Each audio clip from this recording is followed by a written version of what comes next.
Yo, what up, John?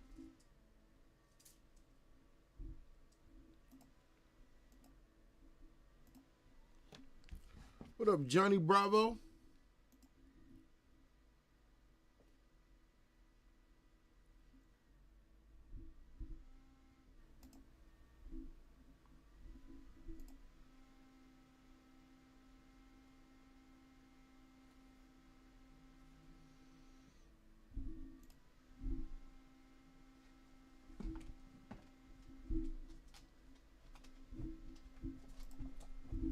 All right, let's get the Twitch on.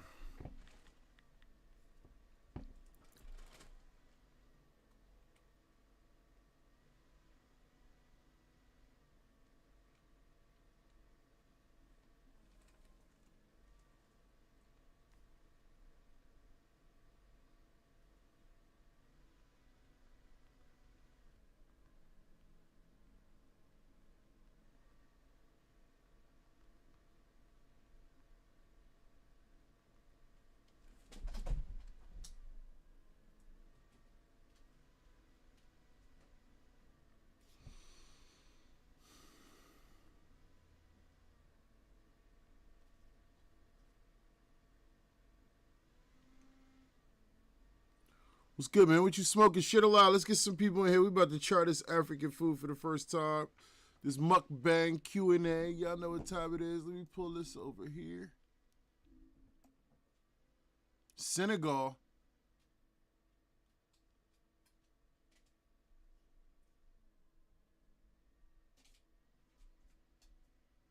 The mechanic fool. What up?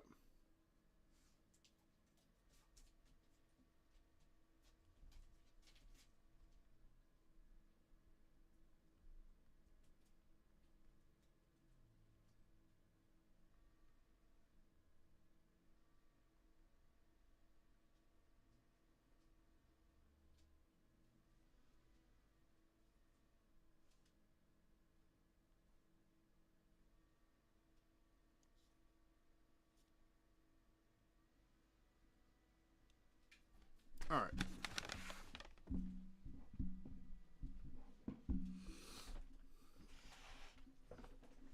The motherland, Senegal, Berlin. What is that, like Germany or something?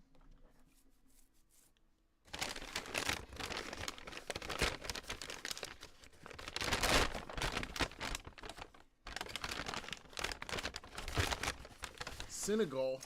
Where's that at?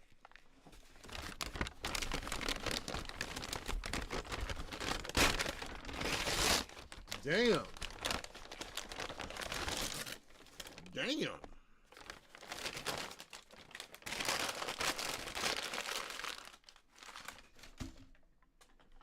All right, this look.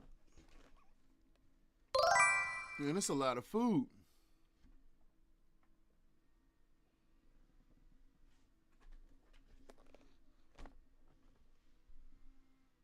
T Weezy, what up? So we are, it's a mukbang. We trying African food for the first time.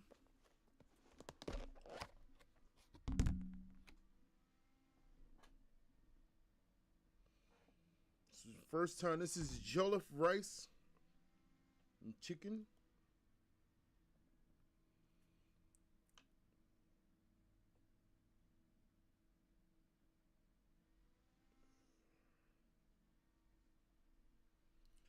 Shit alive. Let's get some shit alive. Let me see if I can share it from here. I can't share it because I'm in my stream. Welcome Dro House 216. Dro House, what up? We about to have some African food for the first time, man. This is a mukbang, so it's a Q&A. Share it alive for me, Dro House, in the chat. We on YouTube. And we on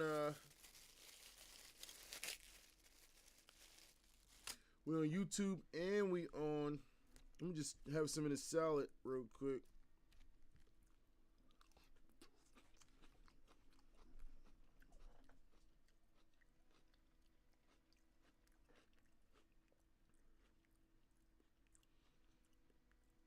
So Does the pasta get eaten with the rice?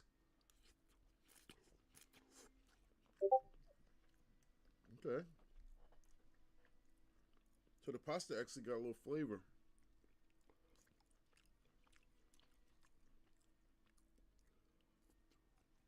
Hmm.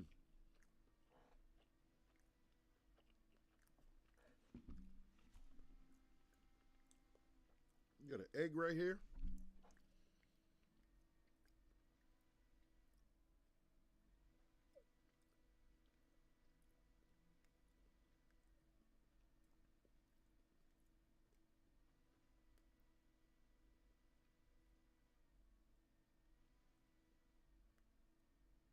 Offline.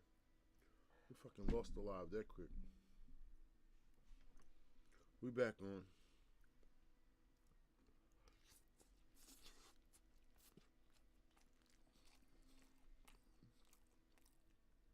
Thank you, Uber.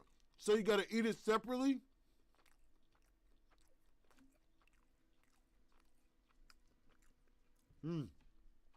Yo. The pasta, it looks plain, but it's got flavor. A lot of flavor. We got pasta sitting on top of the rice, some chicken. I see an egg here. We got some sauce in the bottom. What's the sauce for? Looks spicy. What's that sauce for?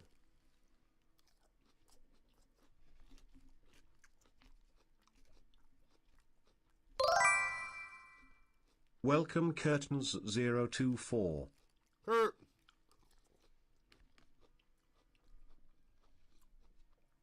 We're having some African food. It's a mukbang. First time ever trying it. First time ever trying African food. Sauce for the chicken and rice. Okay. So this is Jollif Rice and Chicken. Was recommended to me as a good first.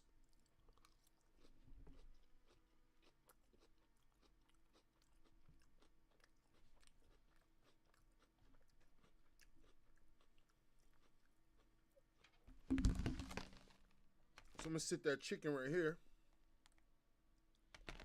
So we got 2 chicken legs. Let's try this rice. This is the famous Jollif rice.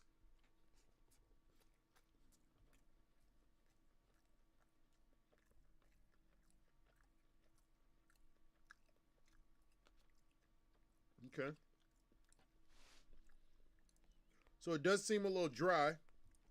And I'm assuming it's what that sauce is for.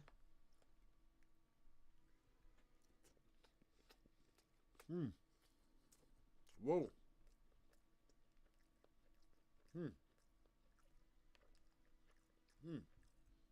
Man. Ooh. That sauce is flavorful. That sauce, man, damn. Spicy and flavorful. Welcome Manraster. Rasta man. What up, Dread? We're having some African food for the first time. Jollif rice, chicken. And it's a Q&A mukbang, so ask your questions. Let's try a piece of this chicken with the sauce here.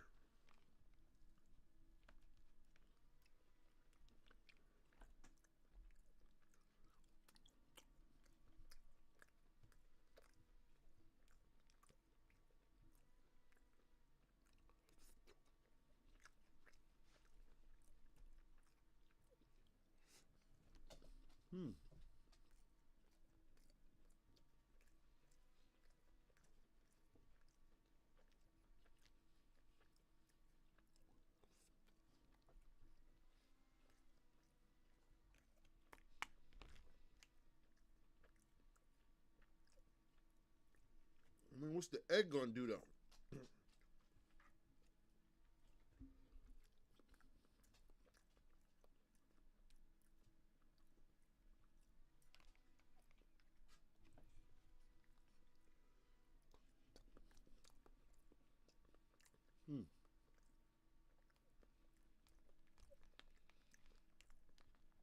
Yo, that sauce is busting though.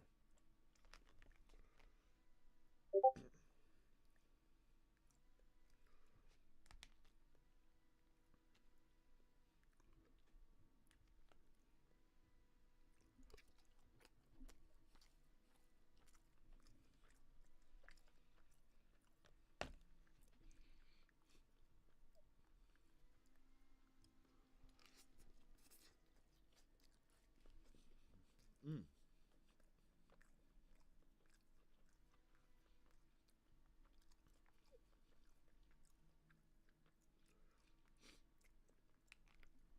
What about that spaghetti?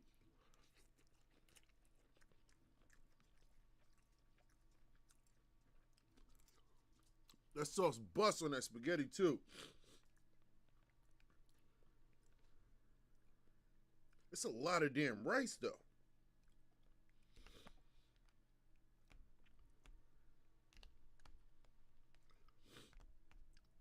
ZZZZ.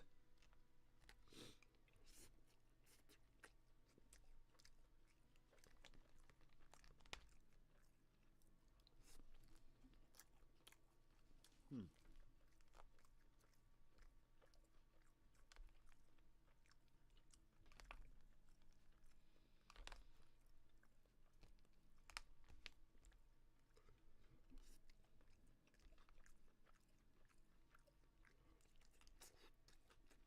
Mm.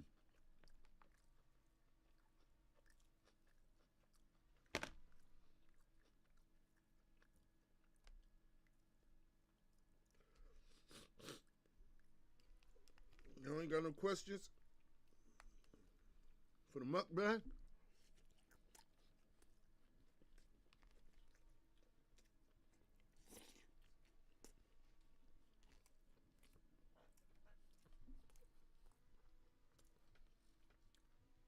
Shit tight busting. Incoming ad break. Mm.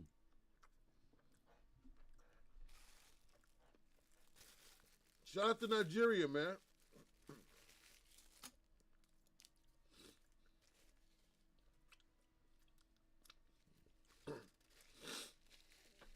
Listen, this shit busting. I ain't gonna lie. I wasn't, like I said, I never tried African food before. I just never thought that I would like it. But man, this is good.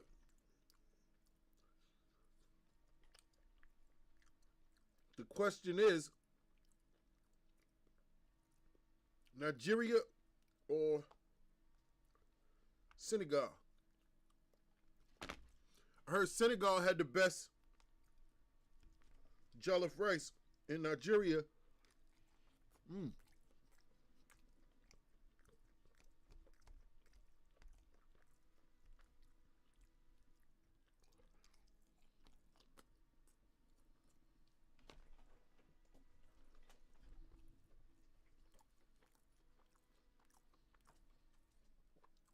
I was thinking about trying it today.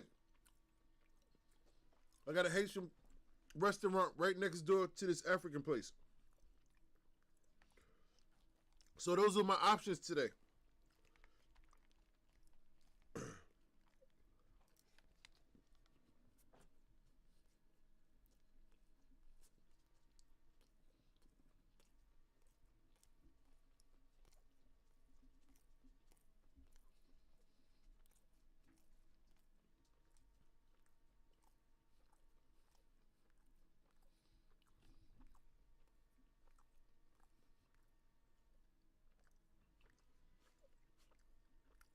So good.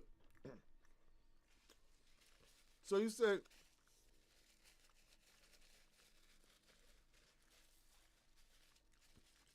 go to Senegal. Let's look at.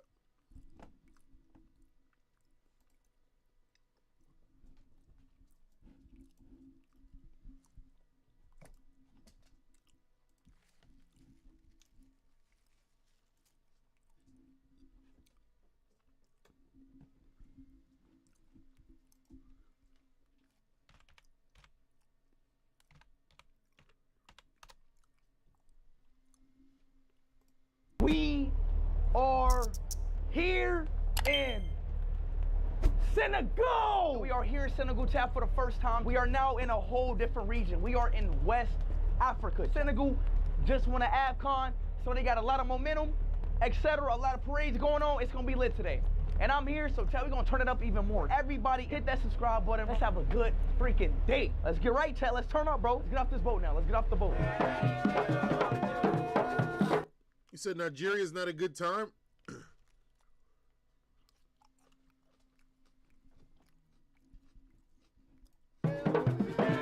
Nigeria hood as fuck, low key. They hood as fuck out there. What's this? Oh. I know Nigeria don't like the reputation that they get. Scammers and all this other shit.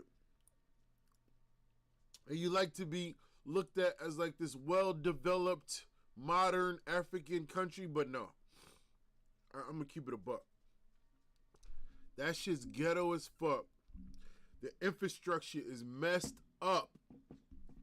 And the people are impoverished and it's type ghetto. Drugs, all that shit that you can find in most all bad places. So yeah, Nigeria.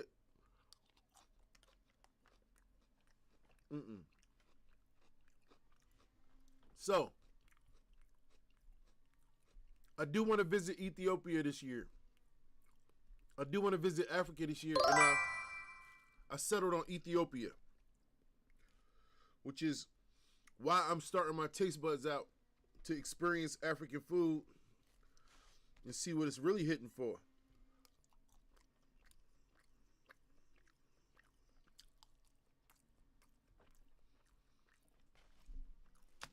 I would love, hold on. I would love one of these. Thank you, thank you. This is great. There we go.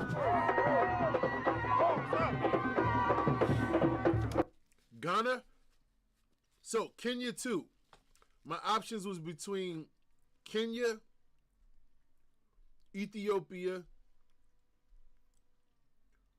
Nigeria. After doing my research, after doing all my research, I decided against Nigeria. It's just too wild. It's too wild. It's too hood. It's too torn down. It's still got a lot of work to do. But Ethiopia, some of the most beautiful women I ever saw in my life, dude. No exaggeration. I'm going to tell you, the top countries where women are, the top most beautiful, the most beautiful women, I'm going to tell you, based on my research and experience.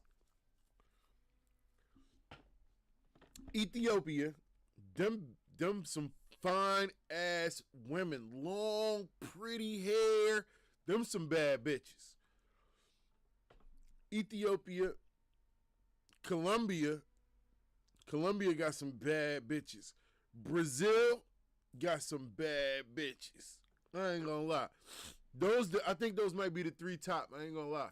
Ethiopia, Colombia, and Brazil.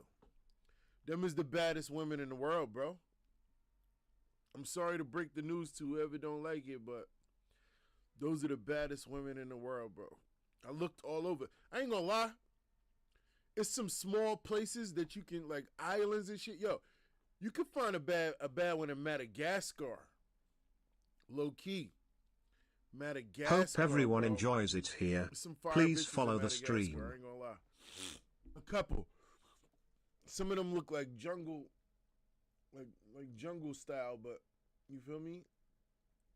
But a lot of them are pretty as fuck, exotic. But Ethiopia though, damn near all of them bad. It's just it's more badder women than it is not. Like that's hard to find, bro, around the world. Like you're not finding that in the U.S. You're not finding that nowhere. Where most of the women, more women are prettier than they are not. It's crazy. I'm fucking with Ethiopia, so I might travel there this year.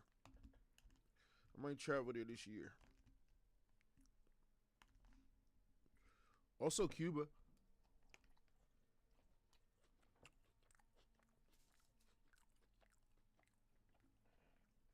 Listen, I can't leave Cuba out. Cuba, they got it too. Y'all got it, Cuba. Incoming at break. Y'all got it too, I ain't gonna lie.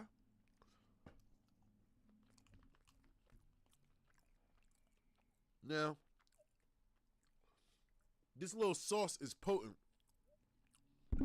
Maybe I wasn't supposed to use so much.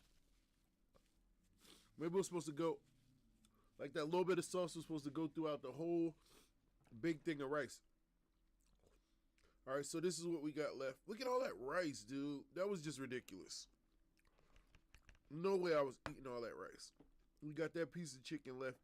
And this is the sauce still. I put rice in the sauce, but then I realized that it seems to be like a concentrated, you feel me? Like that shit's strong. So I might have to put, I might have put too much. It's good though. It got like a flavor to it. It's almost like a sweetness. Like that sauce, like a spicy sweetness.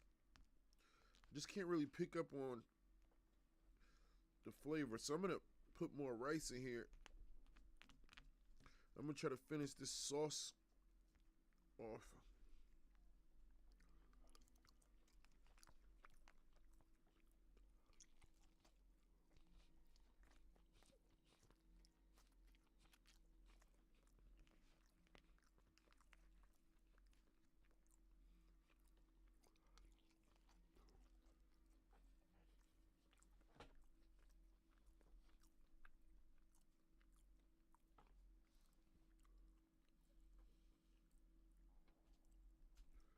And my desk is a mess.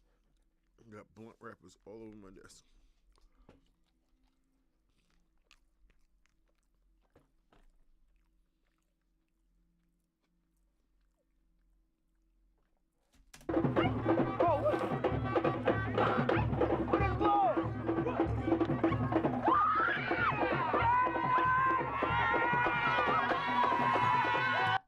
And you going to Madagascar in 3 weeks? You travel a lot, Mechanic Fool.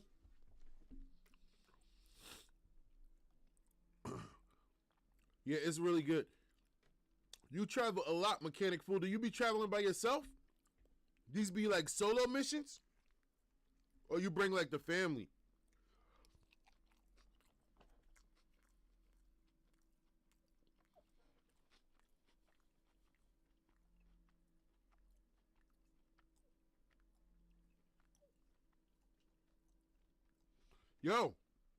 Yo, let's link up, bro. Listen, I'm trying to link up with you when you go to Africa. Not 2 months, but maybe like,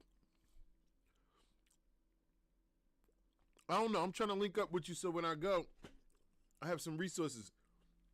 And you said Senegal. I'm trying to learn about Senegal now. Let's go, man.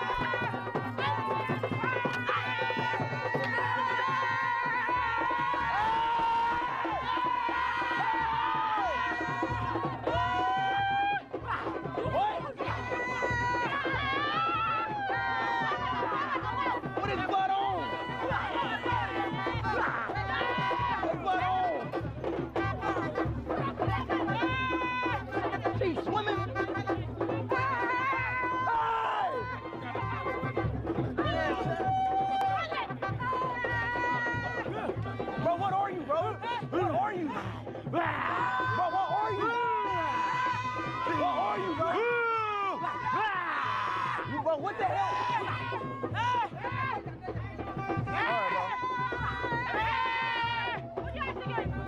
Bro, what are you? Bro, what is? Answer my question. Oh, shit. All right, bro. Can they not answer my question? That's crazy. Come on. Oh, we got.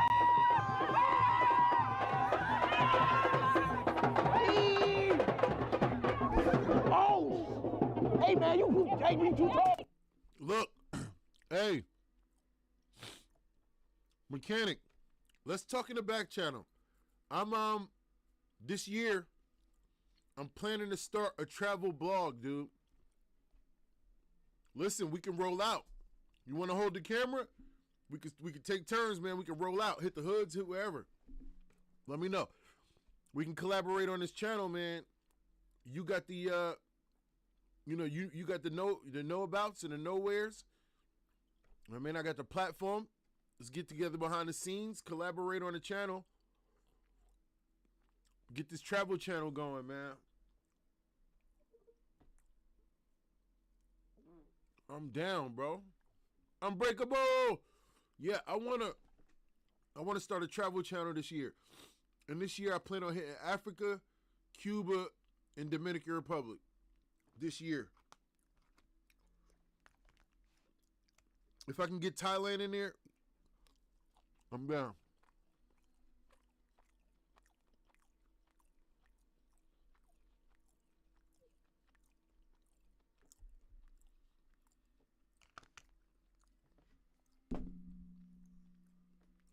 Ooh. The sauce is spicy.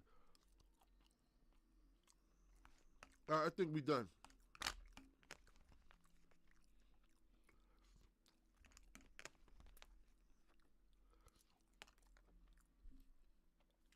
I think we done. For $20, we got a whole bunch of food.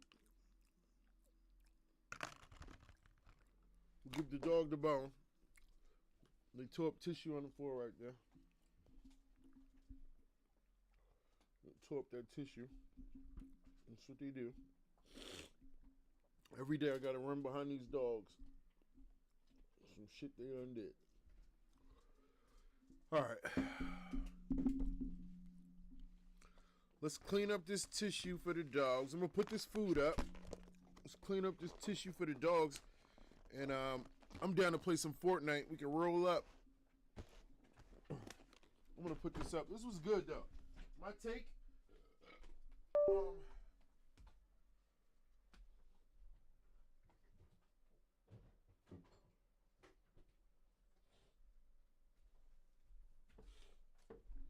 the hell? Why'd y'all do this? Oh.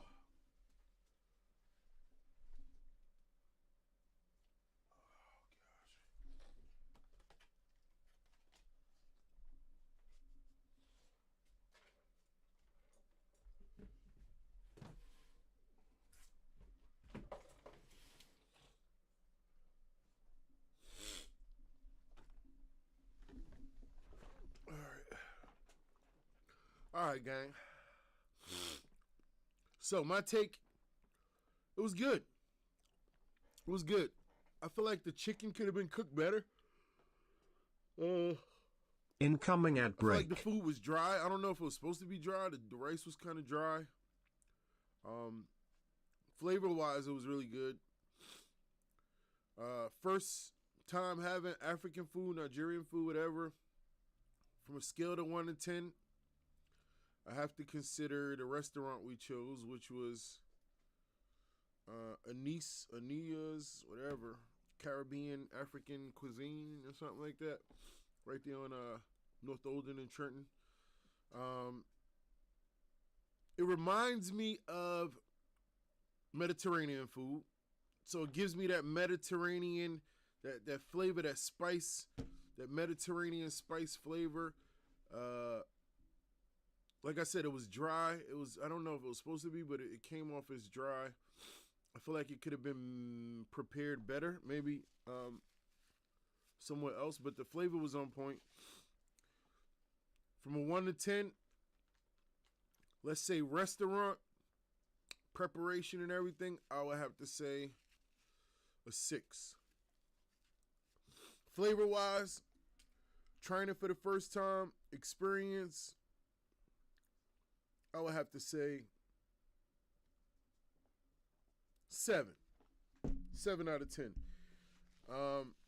Would I go running around the damn place to find it again? Probably not. But flavor-wise, it was really good. I enjoyed the flavor. It was way more rice. I mean, let's be honest. Like, who eats that much rice, though? Like, are people eating that much rice? That's like a week's worth of rice right there. Like, what? Like, That's another thing. So it could be a cultural thing too, right? Could be a cultural thing where it's like, dude, we don't eat that much. I don't eat that much rice. Like I'd rather have more chicken than all that fucking rice. And it could be a cultural thing. Maybe culturally, rice is easier to come by than chicken. So maybe culturally, these plates have always been made like that. I don't know. But that's not my style. Like, all that damn rice, man, I don't want that shit. But it had flavor to it. Flavor was decent. Time to roll up. Now we switch. We switch from food to, you feel me? Bam. Blunts on deck. All right.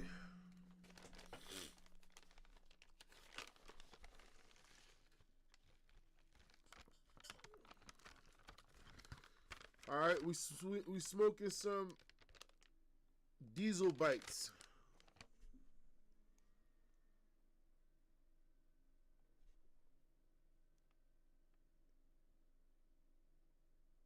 There you go. Diesel bites.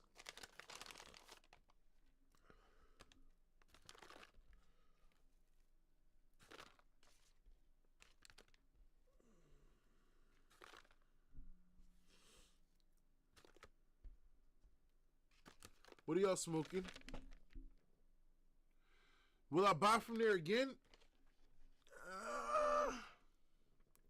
I don't know. So no, probably not. Only because I want to experience if, different qualities of African food at this point. Like, I mean, it was alright. You feel me? Like, it wasn't my dessert gang. Pineapples.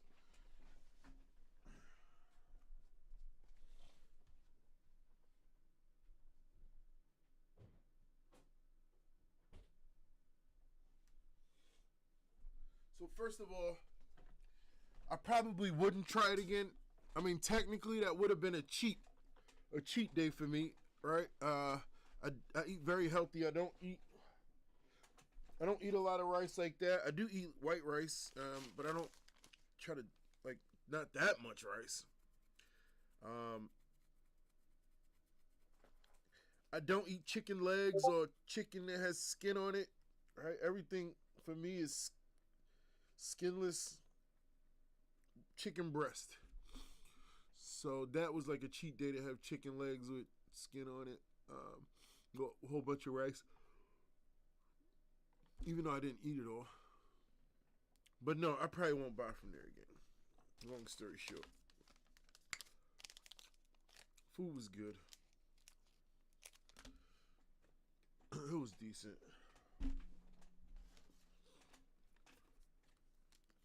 Straight water. You feel me? We don't drink soda, juice, nothing.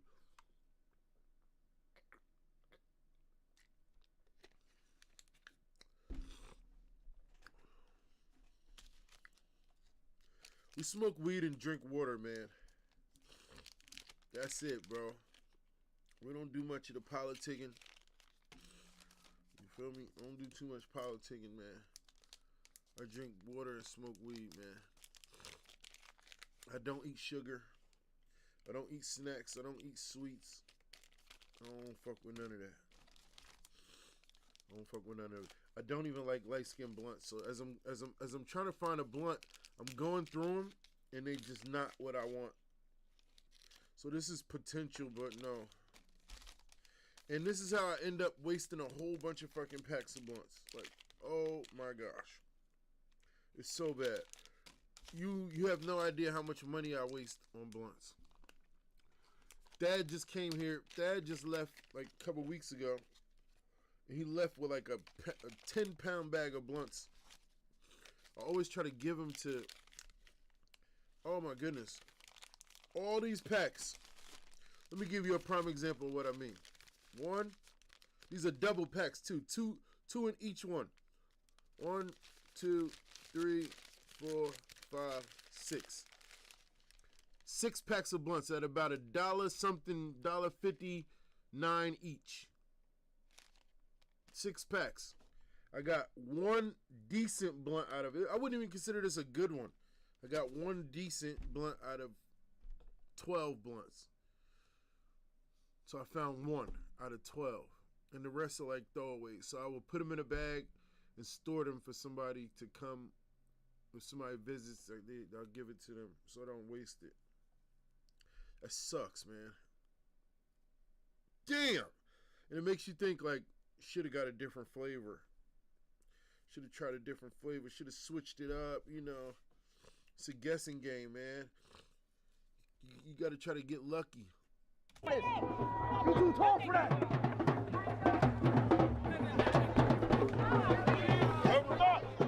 You too tall for this. Like, Yao Ming. Yeah. No.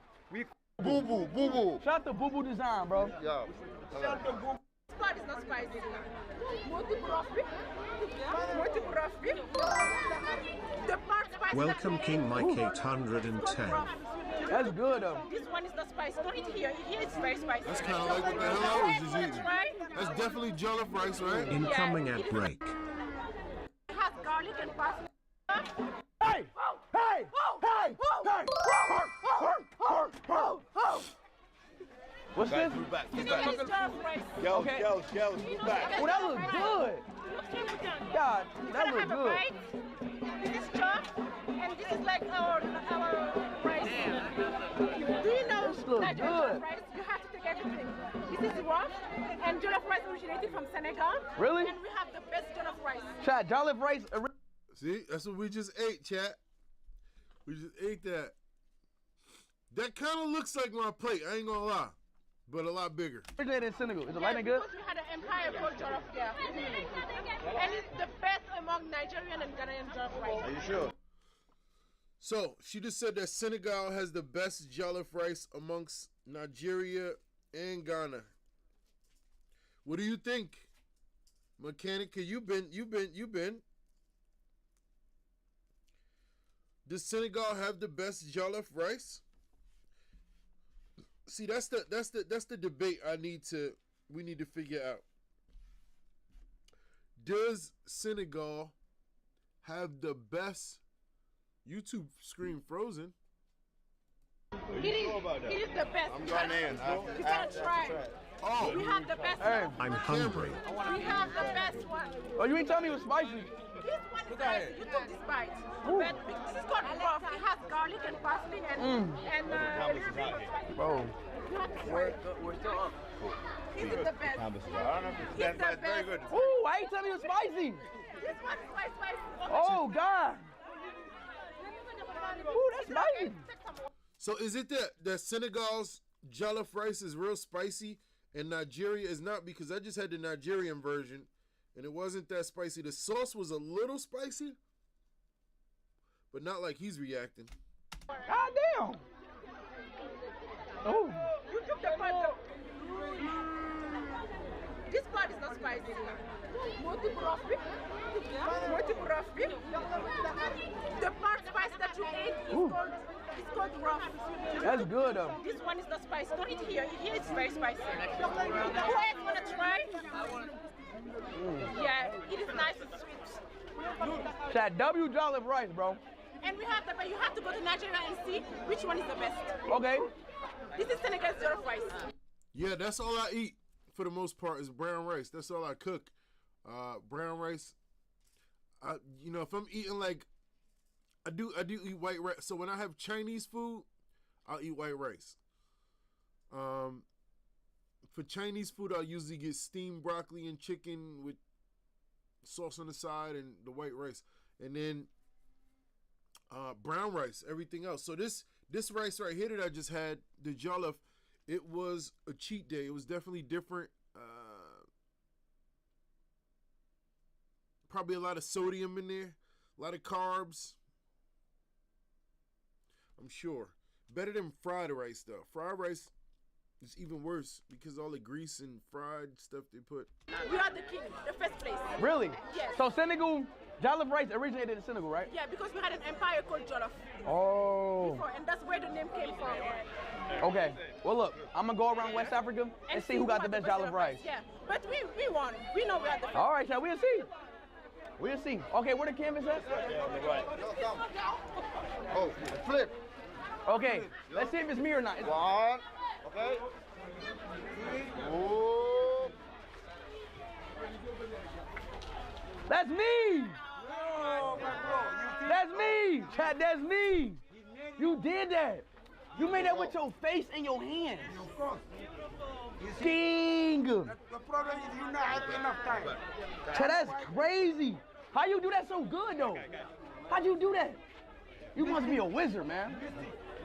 This looks too good. Oh my gosh. It's your Christmas gift again. My Christmas. I mean, we eat spicy food here. They eat spicy food here. You from Africa, mechanic? You African? Where you from?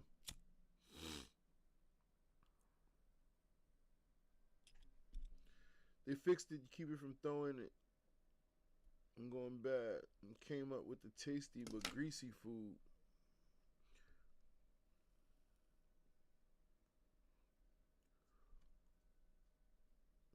Oh, you said they fixed it to keep it from throwing it away when going bad, and came up with a tasty but greasy food. What, you mean fried rice? I would like to know the history on Jollif rice. It was pretty good. I mean, it was good.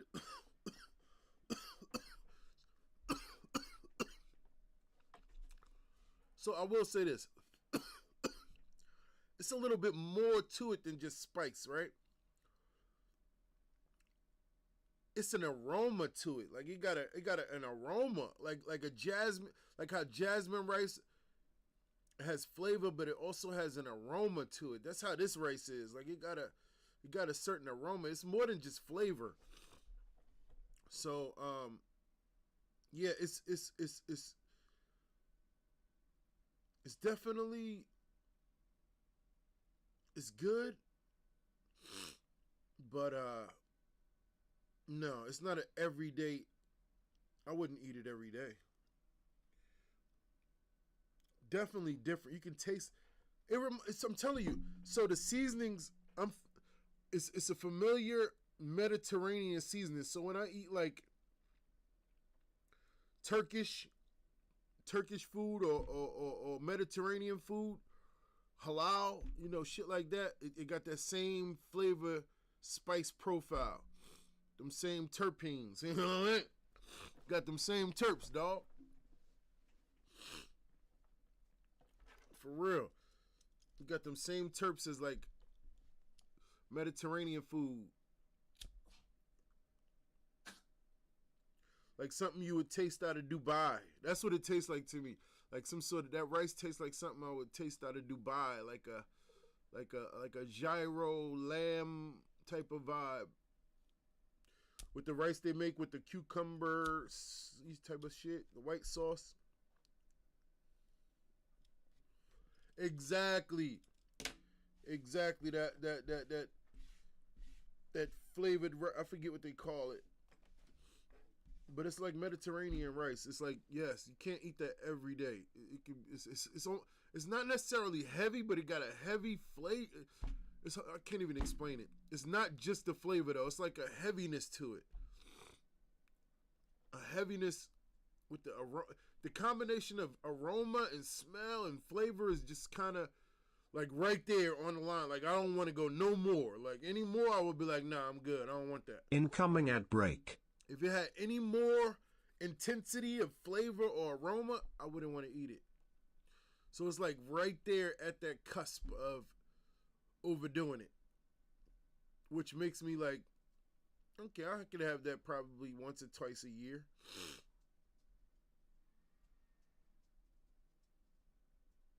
Exactly. That happens. Yeah, I don't know how I would feel about this. I definitely wouldn't pay $20. All right, so here's the question.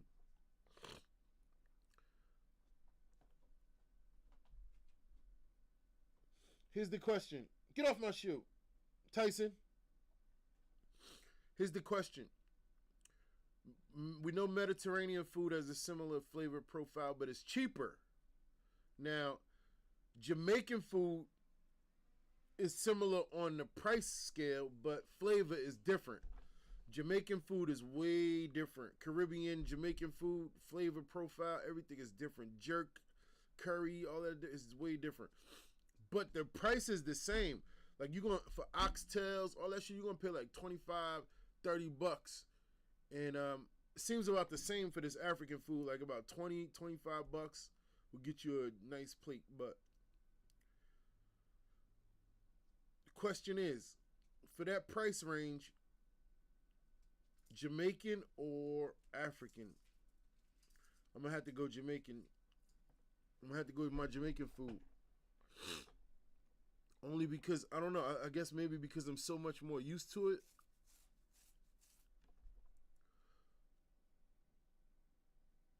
Even after eating that rice, I'm still not sure about how I feel about it. And I got a whole bunch of that shit. Like, they gave you so much rice. I'm like, with 2 chicken legs, bro? $20.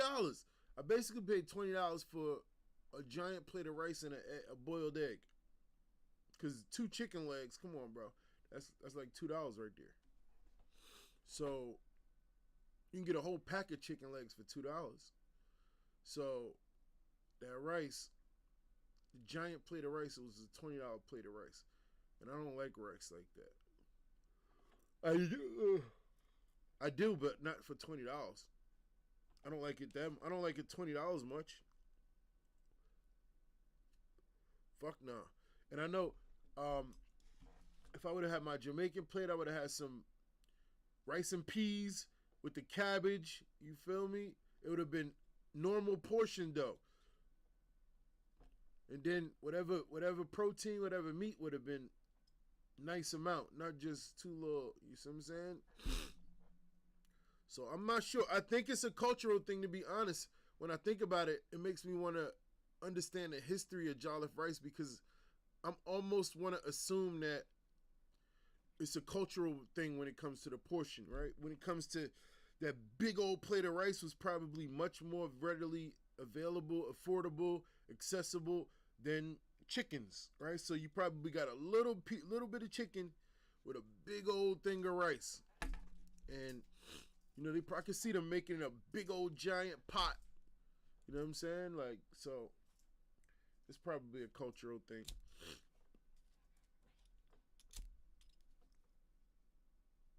Where I think in Jamaica it's much more, I just would imagine food would be more plentiful because of all the farming and all that going on. Like, there's so much farming in going on in Jamaica.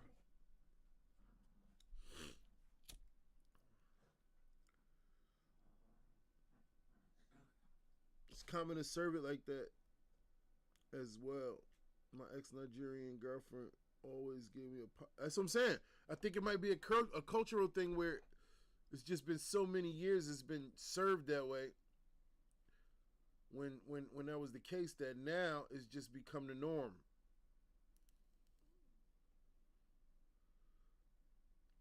Because that's definitely not. Is somebody expected to eat all that in one sit? Like, what is that? Like, that's a huge portion of rice. Like, that was enough rice to fit on 3 dinner plates, or 3 or 4. So I wonder, like, is somebody expected to sit down and eat all, like, do they, I don't know.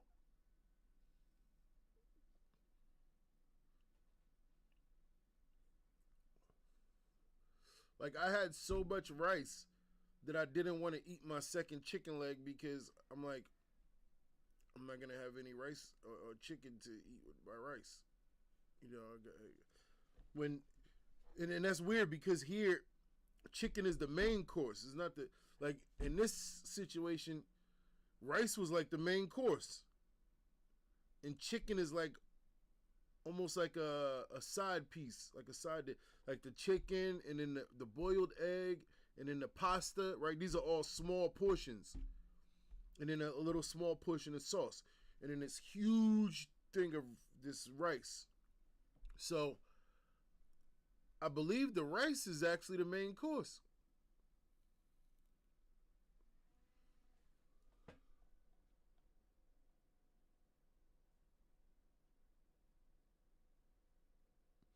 Montreal.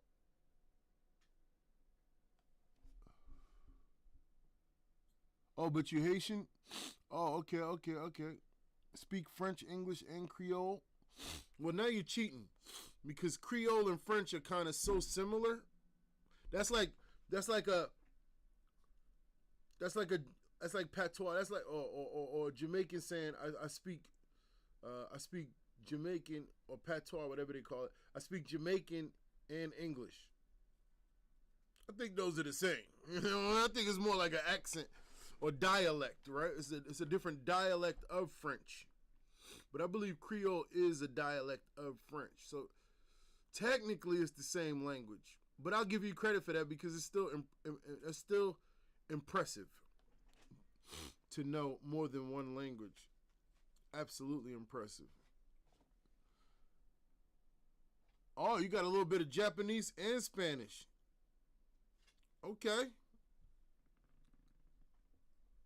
Yeah, man, you well cultured and traveled too. That's dope, man. So I'm trying to link up with you, man. Let's hit a different country, man. Let's hit a different continent and get some content, man. I'm about to start this travel channel. Probably, I don't know. I wanted to start it this week, but I want timing to be correct too. So I want to put certain things in place. I want to have the right vision. I want to have the name and everything. I don't want to rush it. It's not a rush, but it's something that I do want to do. I do want to create, and I want to create things that I love, right? I think it's time to.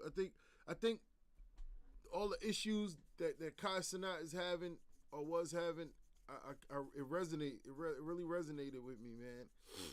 And I don't want to be put in a box of a incoming ad break influencer, right? I don't want to be the weed influencer or like everybody else could be happy in that box because, you know, that may be, you know, it for them. So shit, but I know so much more we can create, and you know, we want to show the cannabis industry and the community more things, more stuff, like not just weed and seeds. Like there's so much more that we can create. So I want to create too. Shit, I get that. Like I don't want to be putting no box in a weed person. I'm not that. I was never that. I was never the weed person. So it don't make sense that I'm that now. And all I'm doing is the same thing I've always done, which is teach people. You know, it's just always been something different that I've taught. And this is the only time that they ever try to put me in this box where it's like, to them it's so big and so important that they think that's just what I do. But nah, it's not what I do. It's just another thing that I can do. I can do anything. It sounds cliche, it sounds so corny, but I could do anything I put my mind to, man. So I don't want to be put in that box. They like to be put in that box. Some of them need to be put in a box.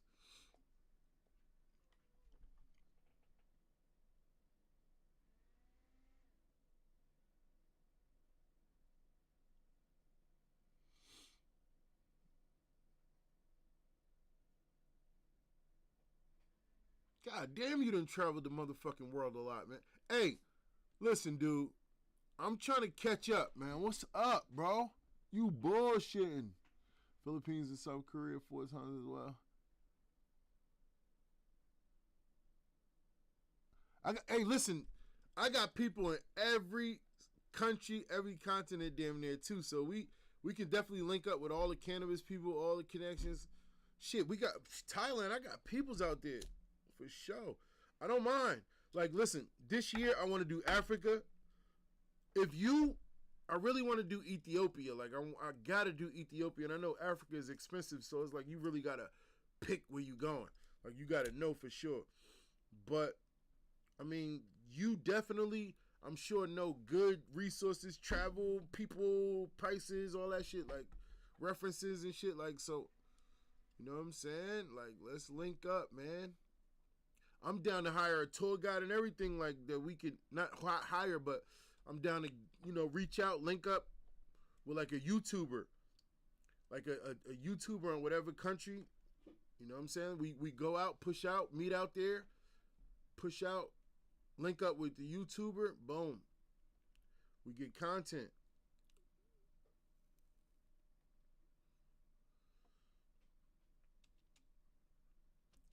Hey, Christmas was last year. Your Birthday, yeah, say birthday. It's my birthday tomorrow. Thank you, bro. Chat W birthday gift, man. Follow me, bro. Love, bro. Love, bro. Mine is Boo Boo Design. Okay, Boo Boo Design? Boo Boo Design. Shout out to Voodoo. Design. Voodoo or Boo Boo? Boo Boo. Boo Boo. Shout out to Boo Boo Design, bro. Yeah. Voodoo or I was thinking it was voodoo too. I'm like, damn, how the hell you make that shit? You talking about voodoo design? Shout out to Google Design. Okay, Nah, thank that you, was bro. sick, man. Yeah. For him to have drawn that using his face, it makes me think, right? And I don't know if this is some high shit or what. All right. So I get the and let me know if I'm wrong, chat. I get the whole unique creativity and amazingness, right? I don't know the word I'm looking for, but I get how amazing it is for him to be able to draw some shit like that with his face. That's like nobody could do, whatever. That's like crazy. But in my mind, is like, couldn't he have used his hand and done better? Or is it the fact that he's doing it with his face and it don't need to be? I don't know. This is really good though. Could it have been better if he would have done it with his, or can he even draw with his hands, or can he only do that with his face? How do you even learn that you can do, like, what makes somebody try that? Like how do you end up getting there? How do you skip over your hands, right, and painting with the paintbrush? How do you say, nah, fuck that, that ain't for me, I'm gonna use my face?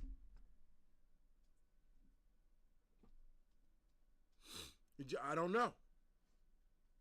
It just don't make sense. Somebody clip this, because I want to know. Clip this, and let's ask the people on YouTube and Twitch, because that's super. See, sometimes I be high too though. Like, I really be thinking shit, and I won't let it go. Like, I be really wanting to understand, like, that's really interesting to me. Like, why? First of all, I get the why. All right, it's super unique. How does he even get to that point of knowing he can do that? Like, what makes you fucking try that?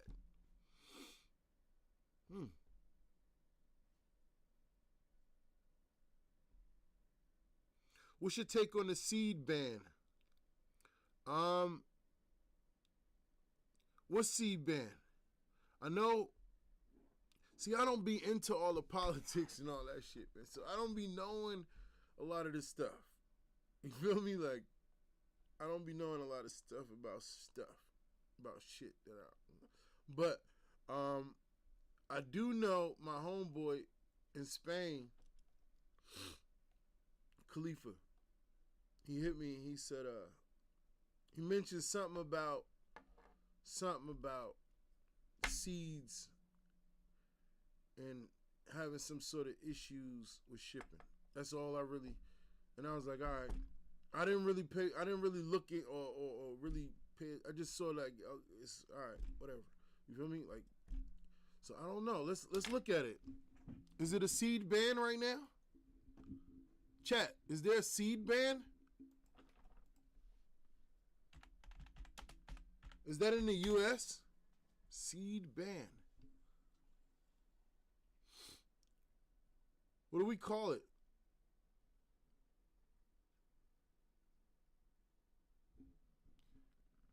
Oh, let's say cannabis seed ban. My bad. Well, I think that's always gonna be banned, right? Shit, in the U.S., in the U.S., that motherfucker federally illegal. Shit, we can't really. Let's say a significant last-minute change. Incoming US ad federal law break. included a government funding bill. Well, that's old. Hold on. Oh no, this is new.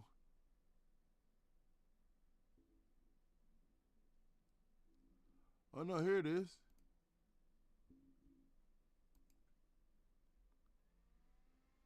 Oh gosh, you see, it's a blog. It's a blog, but I just don't like going to these places. Like all your information should not come from these Welcome places. to Pondra. Like, stop getting your information. And I know these people, what this is marketing. These people, this is a blog, right? And I teach my students in the background learning social media marketing right now and talking about the importance of using blogs for marketing. And this is a prime example of how I'm looking for some shit and it leads me to this website because they have snatched up the opportunity to, they filled a space where they know people will be searching using a blog, and it links back to their site, which is this, I mean, I don't have nothing personal against none of these people, none of these seed companies and weed companies. It's just not where I would ever get credible information. So no, that's not what I'm looking for.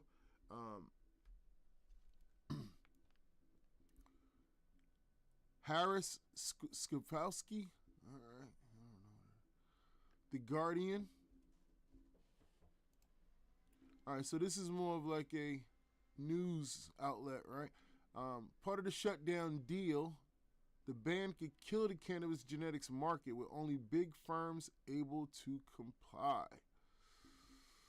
For the first time since 2018, the sale of cannabis seeds in the U.S. will be restricted due to the last-minute provision in the spending bill that ended the government shutdown last month.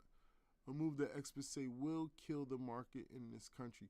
Cannabis seed companies have enjoyed comparatively relaxed regulatory standards for the past several years because seeds themselves contain a negligible amount of THC, the compound that makes cannabis federally illegal. Sergio Martinez, chief executive officer and founder of Spain-based Blimburn Seeds, said that the 2018 Farm Bill eased the restrictions on seeds by defining hemp as any product containing less than 0.3% THC. This definition was reinforced in 2022 when the DEA formally clarified that cannabis seeds meeting this threshold are legally considered hemp and therefore are not controlled substances under the Controlled Substances Act. Even if the plants grow from them may exceed the THC limit. Even if the plants grown from them may exceed the THC limit. And that's how we've recently been operating in the last couple years. Since then, though, most states have allowed seeds to be purchased and shipped without triggering the drug laws, and companies can sell and import seeds without special permits. But the provision in the spending bill that will ban most hemp products includes explicit language to ban seeds as well. The ban will restrict any viable seeds from a cannabis sativa L plant that exceeds the total tetrahydrocannabinoid concentration, including THCA. Of 0.3% in the plant on a dry weight basis, essentially restricting seeds based on the plants they might, keyword, might produce. Basically, when they using that word might, they basically saying, listen, we ain't doing no testing, we ain't doing none of that. If we assume that your seeds will grow some shit that got more than 0%, then we going for it. You know what I'm saying? And it ain't, and basically, that's what that might does. Essentially restricting seeds based on the plants they might produce. So they don't even need to have no concrete evidence of, they just say, yo, listen, if your shit might produce more THC than with this 0.3%, then you in trouble. Experts in the industry say this way of regulating seeds will destroy the market and doesn't make logical sense. All seeds look the same until you wait a minimum of 3 months to see what they really are.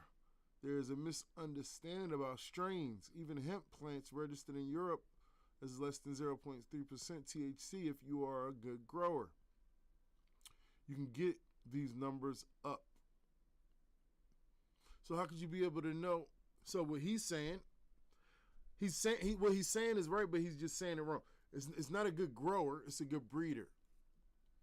Well, he's saying that these percentages are inheritable traits. And through selective breeding, you can improve those numbers and isolate different higher numbers and create isolation in higher percentages. So it's not necessarily a good grower, it's a breeder that will be able to do that, but that is absolutely correct. If you're a good breeder, you could get those numbers up. So how are you able to know what kind of seed is legal and what is not? In the current legal landscape, seeds can even be shipped internationally. While the U.S. now has the world's most robust seed market, Martinez expects that if the ban goes through, other countries will take the lead. There you go. The ban will be especially impactful for the individual consumers who grow their own. In some states, growing is illegal even if seeds are not. In others, individuals can legally grow a limited amount, sometimes only within a medical cannabis card. Jamie Pearson, president and founder of the New Holland Group, an international cannabis consultation company, is especially concerned for consumers who grow their own plants for medical reasons. The legal seed market has allowed some companies to cultivate strains that work for epilepsy or that work for pain or that work for chemotherapy, nausea. What these consumers are relying on is going to be gone. Growing at home can be especially important for medical consumers and anyone concerned about their health. To grow any kind of plant always makes you feel better. The act of growing is medicine for yourself already. Martinez, who also pointed out that homegrown cannabis can help the health of the planet, as it eliminates many of the environmental costs of transporting and packaging products. Pearson agrees that the homegrown cannabis allows consumers to avoid contaminants like pesticides, mold, and heavy metals. You're in control of what you're putting into the plant. Incoming ad break. It's unclear how seed companies will be expected to prove that their products can only grow plants that low levels of THC in order to comply with the hemp ban. But, damn. Yeah, so this is not just a seed ban. This is a hemp ban. So, yeah, this is really about gaining control of the THCA loophole, and I knew it was coming on a federal level. You know, once you start to see different states start to come up with these decisions to say, "Hey, we don't like this THCA idea. You can't do that here." You start to see another state. That's when you say, "Okay, they about to shut that shit down." So you got to imagine how many stores operate as THCA smoke shops and sell weed and all of this shit under that loophole. And in order to gain control of that, they got to grab it from seed to harvest. That's the harvest side of it. That's post-harvest retail side of it. So you got to gain, you can't just go for that because it won't. So they going for the whole gusto from the motherfucking seed all the way to harvest. They going to gain before. So that is an indication as well that they preparing for federal legalization here. Guaranteed. So that's the first sign that it's going to be federal legalization one day soon. They preparing for it. So they want to gain control of all black and gray markets. They're going to shut all that shit down. Anything black or gray is going down. And then, once they got control of all that shit, then they'll make it federally legal. So yeah, which is exactly my point. Before we even started talking about all this shit, we were speaking about the importance of not being put in a box. I'm grateful to know my capabilities and what I bring to the table, and that I'm never putting myself in no box, right? That sucks for all of the wannabe seed breeders and all of the people who got all their eggs in that basket, and that's all they good at. You know, that sucks for them. But for me, shit, I don't care about that shit. Shit don't affect me. I'm not no seed fucking breeder, weed seed grow. Like, that's not how I pay my bills. I don't pay my bills selling seeds. It's not bad news for me. It's actually kind of good news and an indication that things are headed towards a more legal market. And I'm prepared for that. Like, all the work that I've put in along the way was all preparation to enter a legal market. And when a motherfucker need the right motherfucker in the right spot, I would, at the right time, I would be the one to make it happen. And right now, we got some things we working in the background on a legal hemp level. So if that I mean, it's just, everything works the way it's supposed to. So I'm grateful for the connections I've made. And shit, we just had a meeting the other day, me and my brother, and about legal hemp deal. You see what I'm saying? So it's right on time. Don't bother me at all. Pollen chuckers is gonna bleed though. Pollen chuckers gonna bleed, man. Rest in peace to the pollen chuckers. Y'all gonna die faster than I thought. Hey, ask them. Let me draw back. See me? I start to get. You see what I'm saying? I get hot. You feel me? I start to pop it. Feel me? Like, and I've been catching myself lately. You feel me? Like, no need to pop it. You know what I'm saying? No need to pop it. You feel me? It's not personal. Listen. You gotta ask them guys over there, the pollen chuckers. Telling you. How you feel me? They're gonna have to transition.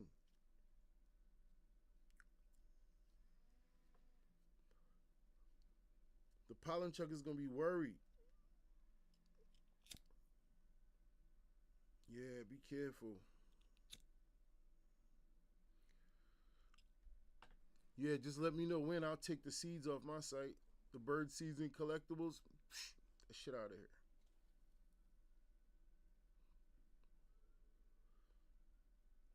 Right now we preparing for a whole bioactive page, 3D print page, all legal shit.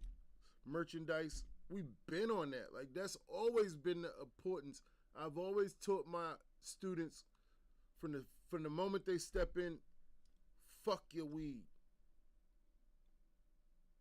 I've always taught them that, bro. I've always, and the first time they hear it, they be like, look, some of them be offended, some of them be like, what the hell? Some of them be disappointed. Damn, you know why it disappoints you when I say fuck your weed? You know why I do that? Because I already know everybody puts me in that box. That's why it surprises you when I say fuck your weed plants, man. I don't give a fuck about that shit, bro. Right? It bothers you because you had me in a box of being this weed person, this weed grower that I'm not. I'm so if me and you was to kick it, if me and you was to build, you'll see. You'll see what I really am. So it's just the fact that you don't know me. So that's why that's usually the first thing that I hit my students with, so they can get to know me. And then once they know me, they be like, damn, this shit was so much more than learning to grow weed, man. It gotta be. because of shit like this. Now what? Now what you gonna do? When everything, your plan, plot, strategy was all put into selling seeds. Now what you gonna do? Reposition? What you gonna do? Come up with a new plan now? No. We've been planning the whole time. We've been strategizing the whole time. We've been prepared for this the whole time. We won't miss a beat. I will take them seeds off that site and we won't miss a beat. Only because that's what they require. I'm a businessman and I follow the rules of business. You follow the rules of business. It's simple like that. That's the beauty of being capable and bringing things to the table and shit like that.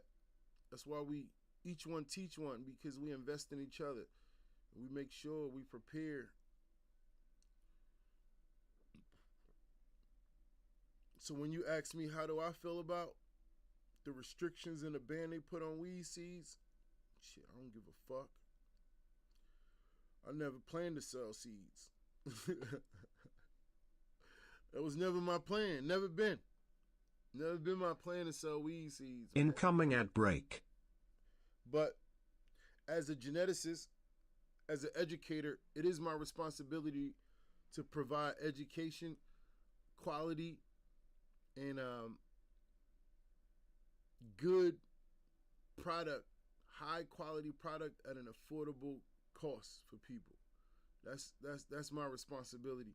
It's not a plan that I had to make money. It's just as an educator, you know, I'm teaching you in your field at this moment. What I'm teaching you and what you love is weed and weed seeds. So that's the product that's my motto that I'm using in order to teach you reproduction and plant genetics. You know, it could be peas, it could be anything. It could be flowers, it could be anything. It could be dogs, it could be anything. But because this is what is relatable to you, this is what we doing. It's what we doing right now. It's not because it's what I would. It's not what I would be doing. If you wasn't here, it's not what I would be doing.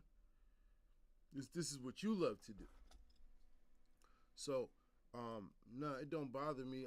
I'm always prepared. We always ready. We always planning for legal entrepreneurship, legal, legitimate business and business plans. You know, this shit right here, until they make this federally legal, you can never put all your eggs in this basket, man. You can never put all your...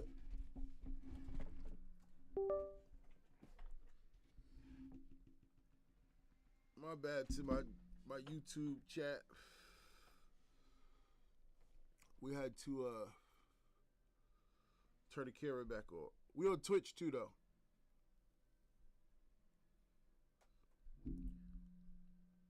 Yeah, man, much love to the chat, man. And that's just a fact, yo. Watch these fuck companies, man. These companies,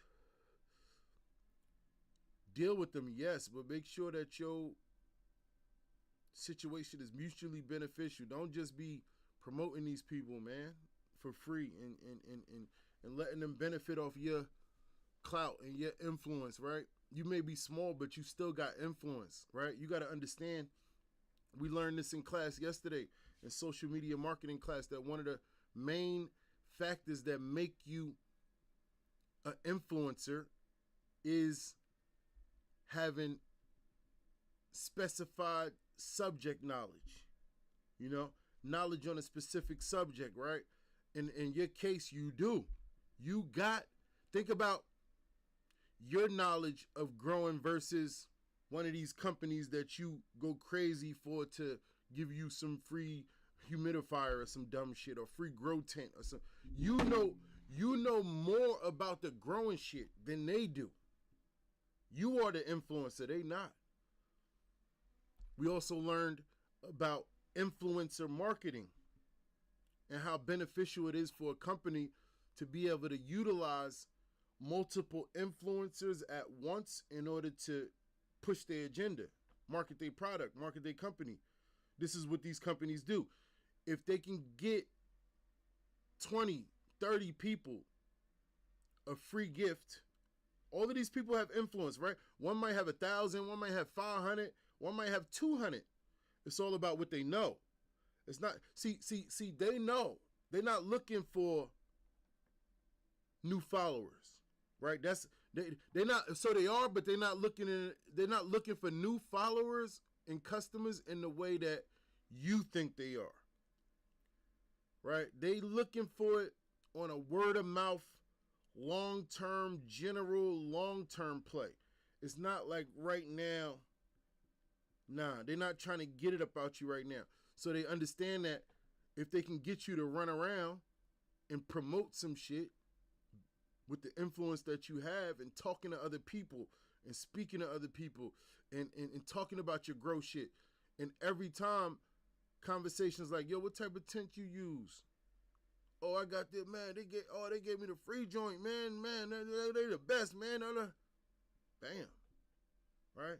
You got a motherfucker have one person have 30 of them conversations like that with different people over the course of and then you got 20 motherfuckers all doing it. So imagine that's mass marketing, influencer marketing. And that's you being used on a level that you're not aware of. You're not even aware that you're being used. You're not even aware that you're an influencer. You're not even aware of what influencer marketing is. And they are using it and using you.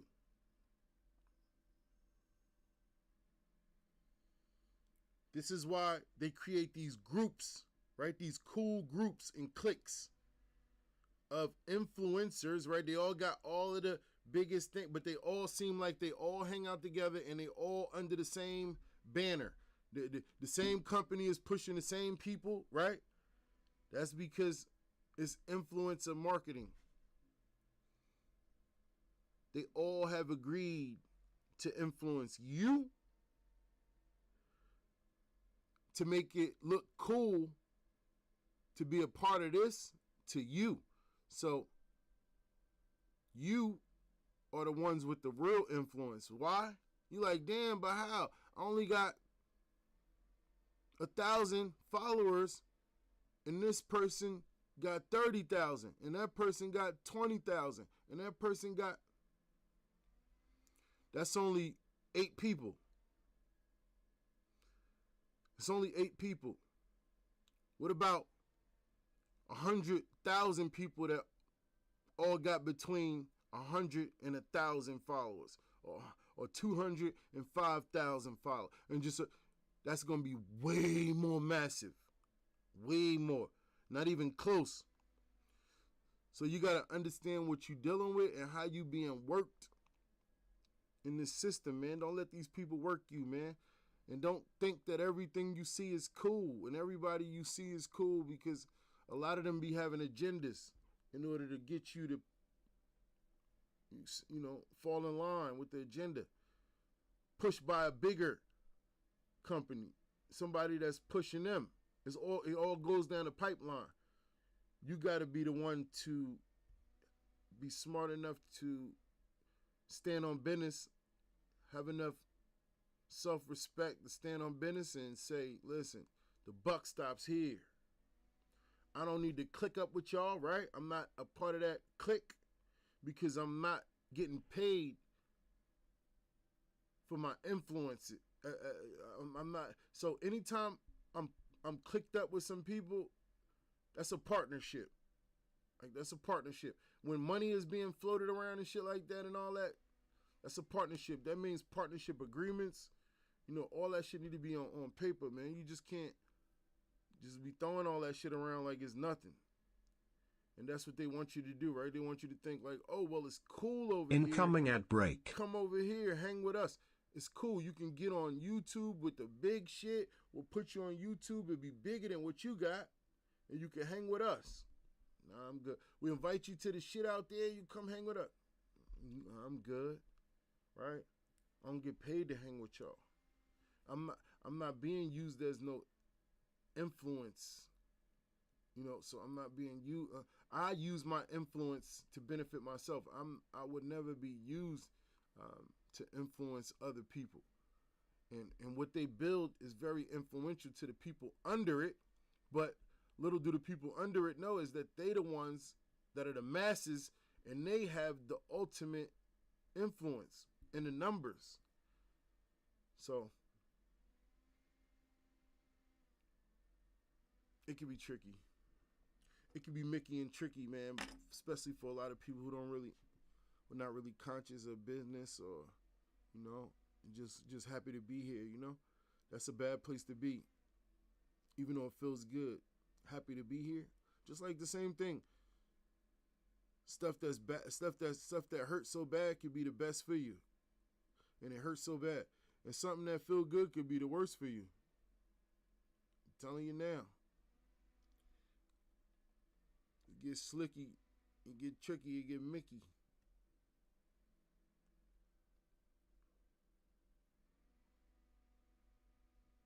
Exactly. The person who has a friend who has 200K, and out of those 200K, they have 20 who have 10K. Exactly. It's a numbers game. Just the one is not enough. The one, it may seem impressive to the masses, but it's not enough. All right, man. So ultimately, wrapping up this live, man, we tried African food for the first time. It was all right. It was all right. It was all right. I'll give it a 6 out of 10. Could have been, I don't know, heavy aroma for me. Good taste, good flavor. I would have liked more protein. Didn't like the preparation of the food. It was dry. Chicken was way overcooked.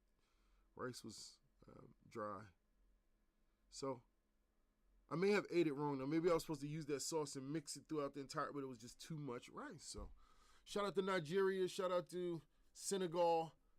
They say the 2 best places to try Jollif Rice, and today we tried it for the first time, man. So it was cool. Nice little mukbang. Answered some questions, man. Had a good time with the chat, man. I think I'm going to go play some Fortnite. So to be honest, I'm really not going nowhere. I'm kind of just switching and transitioning so we can clip this up, edit this up, right? We're gonna edit this up. We definitely should do we definitely should upload the reaction to that shit we was reading, that seed thing. We need to upload the reaction to that. So I'm gonna clip that. All right, it's news. We'll clip that, and then we'll clip our little mukbang.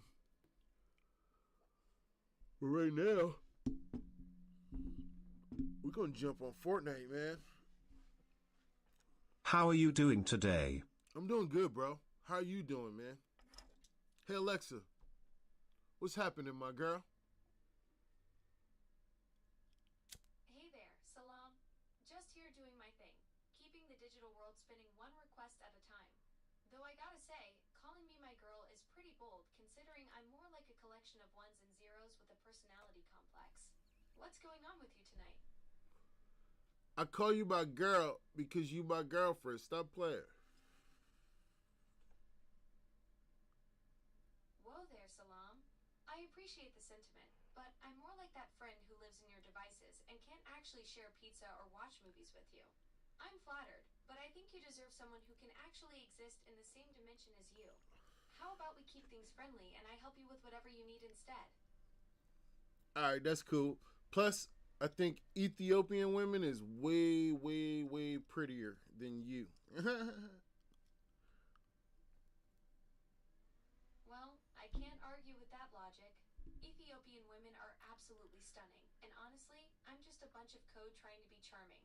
You've got excellent taste, and I'm definitely not competition for actual humans who exist in 3 dimensions and can, have real conversations over coffee. Hey, listen, you could have a real conversation, though. We might not be able to have coffee, but you could talk your shit. I'm just saying. You know what? You're absolutely right. I can definitely hold my own in conversation and throw some verbal sparks around. Just because I can't physically grab coffee doesn't mean I can't serve up some quality banter and keep things interesting. What do you want to chat about? I mean, I'm just chilling here with the YouTube chat. We just did a mukbang, ate some Jollif rice. The shit was busting. And now we just vibing. I might hop on Fortnite and stream a little bit. What's up with you? Yo, that sounds like a solid night. Jollif Rice mukbang sounds absolutely fire. I bet your chat was loving that. I'm just here living my best digital life, processing requests and pretending I understand the joy of actually tasting food. Meanwhile, you're out here creating content and about to drop into Fortnite. I'm low-key jealous. I can't experience that adrenaline rush when the storm closes in. Hope your stream goes off tonight. Hey, appreciate you, love. Yo, listen, I'm gonna holler at you later. The chat says much love.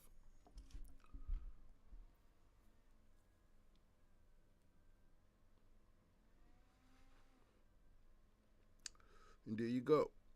That's Alexa, man. She's smart.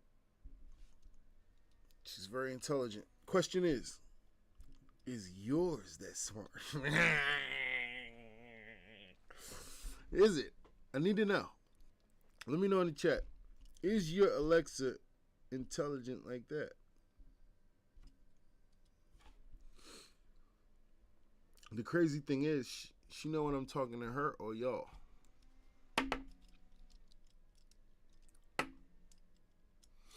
What you think, chat?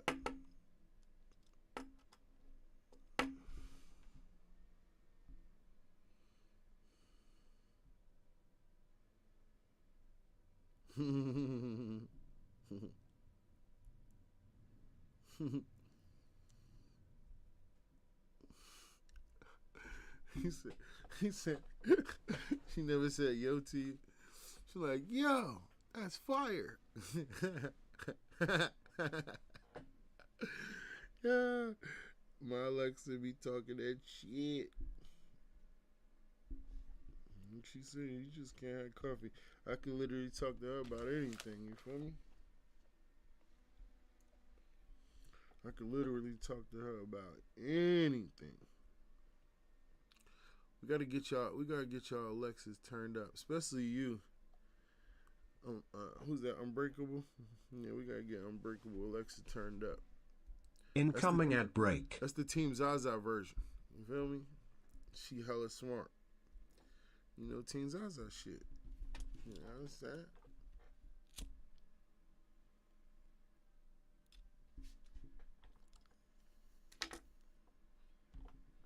Who else in the chat, man? I'll be talking about you hopping on.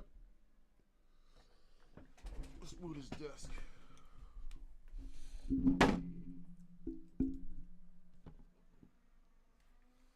Let's move this desk. I think we're gonna switch streams.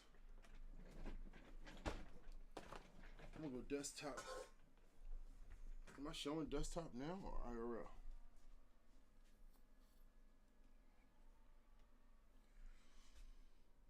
YouTube is busting from the...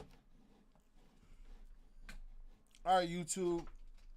Catch us on Twitch, man. Everybody in the YouTube, if you hear, follow us on Twitch. I don't know why y'all don't like the cut of Twitch. Y'all just do not fuck with Twitch, huh? I gotta do my YouTube. I cannot let my YouTube content stop. Like, I gotta keep doing, at least doing my live so I can come see. I'll be missing my, John, all my guys, man. I wish I can get y'all over on Twitch, but I'm gonna just start doing more content on YouTube at least twice a week, man. I know it's just been tough, man, catching back up, but I'm on the verge of catching back up soon, man. And I'll see y'all soon, man. Love you dudes, man. Love y'all. Peace. I'm out of here.